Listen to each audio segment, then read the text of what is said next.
Kira-kira apa ya kata Al-Quran tentang kembalinya Al-Masih? Nah, kali ini kita akan coba bedah sebuah penafsiran yang cukup menarik dari Syekh Imran Hosein. Penafsiran ini mungkin bakal bikin Anda sedikit kaget, dan ini semua kita ambil langsung dari ceramah beliau. Oke, biar kita semua bisa ngikutin alur pemikirannya, kita akan bagi pembahasannya jadi 5 bagian utama. Kita mulai dari titik temu antar agama yang ternyata ada, terus masuk ke janji kuno untuk bangsa Israel, sampai nanti ke hitung mundur terakhir menuju akhir zaman. Yuk, langsung aja kita mulai. Oke, kita mulai dari yang pertama dulu ya. Ini titik awal yang menurut saya menarik banget. Kenapa? Karena ternyata ada sebuah titik temu yang mungkin nggak banyak orang sadari antara 3 agama besar dunia soal satu tokoh kunci di akhir zaman. Coba deh, perhatikan tabel ini. Yudaisme, Kristen, dan Islam ternyata semuanya sepakat soal 2 hal yang fundamental banget. 1, siapa yang bakal memimpin di akhir zaman? 2, di mana lokasinya? Walaupun ada beda dikit nih, yang satu bilang datang, yang 2 lagi bilang kembali, tapi intinya sama kan? Fokusnya tetap satu, Al-Masih, di Yerusalem. Ini titik temu yang luar biasa. Nah, sekarang pertanyaannya, dari mana sih asal-usul kepercayaan ini? Kenapa bisa begitu kuat? Untuk itu, kita perlu mundur sedikit, melihat konteks sejarah di balik nubuat ini. Jadi, menurut penafsiran ini, janji soal datangnya Mesias itu lahir dari sebuah momen krisis besar. Semuanya berawal setelah wafatnya Raja Sulaiman, di mana kerajaannya yang begitu megah tiba-tiba runtuh secara dahsyat. Bisa dibayangin kan, kehancuran itu bikin Bani Israel mengalami apa yang disebut patah hati yang luar biasa. Nah, di tengah-tengah keputusasaan inilah, sebuah janji dari Tuhan datang. Janjinya apa? Seorang Mesias akan diutus, khusus untuk mereka, untuk mengembalikan lagi masa keemasan mereka. Jadi, ini nih poin kuncinya. Dan Syekh Imran Hosein menekankan ini berkali-kali dalam ceramahnya. Misi Al-Masih itu sejak awal ditujukan spesifik, hanya untuk Bani Israel, bukan untuk yang lain. Ini penting banget untuk kita ingat di pembahasan selanjutnya. Oke, sekarang kita masuk ke bagian yang bisa dibilang jadi jantung dari keseluruhan argumen ini. Supaya kita paham kelanjutannya, kita harus ngerti dulu satu konsep teologi yang sangat penting, yaitu gimana caranya hukum Tuhan itu bisa berubah. Nah, konsep ini namanya abrogasi, atau dalam bahasa Arabnya, naskh.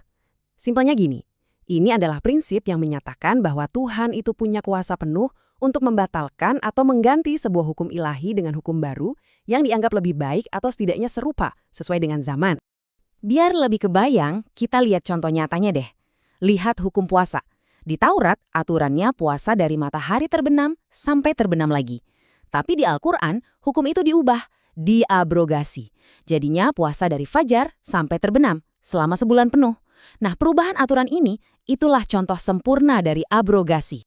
Nah, berangkat dari konsep abrogasi ini, muncullah sebuah pertanyaan yang sangat krusial yang diajukan oleh sang penceramah. Jawabannya, menurut beliau, sangat jelas dan tegas.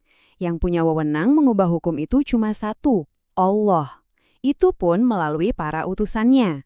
Manusia, mau dia cendekiawan sehebat apapun, ulama setinggi apapun ilmunya, tidak punya hak untuk mengubah ketetapan ilahi. Nah, ini dia, kita sampai ke inti dari penafsirannya. Kalau kita sepakat bahwa hanya Allah yang bisa mengubah hukum, dan janji Mesias itu untuk Bani Israel, pertanyaannya jadi, apakah hukum itu pernah diubah? Kalau tidak, lalu siapa dong yang nanti akan memerintah bersama Al-Masih? Oke, jadi begini, dijelaskan bahwa kedatangan Isa itu memecah Bani Israel jadi 2 kubu. Nah, Al-Quran kemudian memberikan nama baru untuk kedua kubu ini. Mereka yang menolak Isa disebut sebagai Yahud, sementara mereka yang menerima dan jadi pengikutnya disebut sebagai Nasara. Dari sini, pertanyaannya jadi makin tajam kan?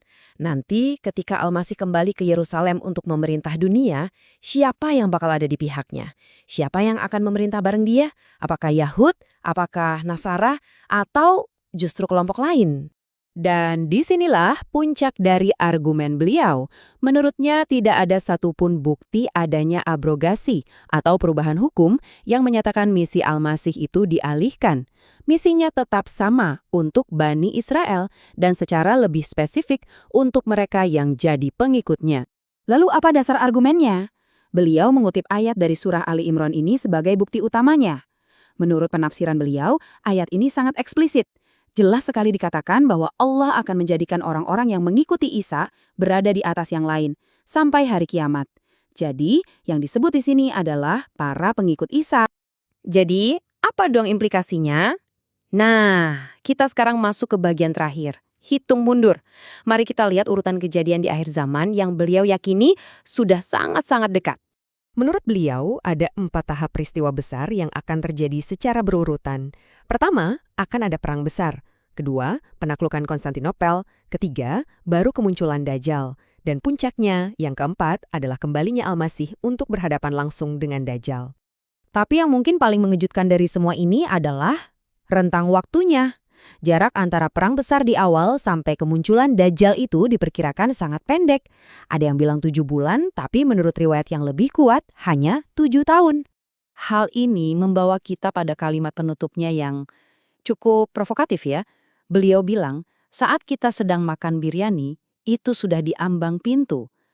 Ini sebuah peringatan keras, sebuah ajakan agar kita tidak terlena, karena menurut pandangannya, peristiwa-peristiwa besar yang akan mengubah dunia ini sudah ada di depan mata.